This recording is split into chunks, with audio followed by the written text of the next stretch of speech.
So when you give a free talk and you sell tickets to a workshop, there is a long tail of profitability that's going to happen here because you're not going to pull a Kristen Thompson. You remember my story earlier where I just sold the ticket and did the workshop and then rinsed and like went in a little circle like this. Start from zero every month. That was not fun. Okay, we're not going to do that. So let's say you get 40 people. It could be even over the course of 2-3 months, doesn't matter.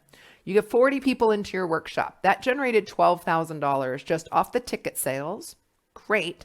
But let's remember that's only the first wave of business that you're going to bring in from your workshop, because at your workshop, you want to make another offer. There are going to be people, just like I was saying yesterday, people were already reaching out saying, this is great. How do I work with you? It's going to happen. If you're here and you're serving people, they're going to want to hire you. So be ready with an offer at your workshop. And if you understand how to make offers to groups, then you can create that next wave of paydays at your live event, workshop, or retreat.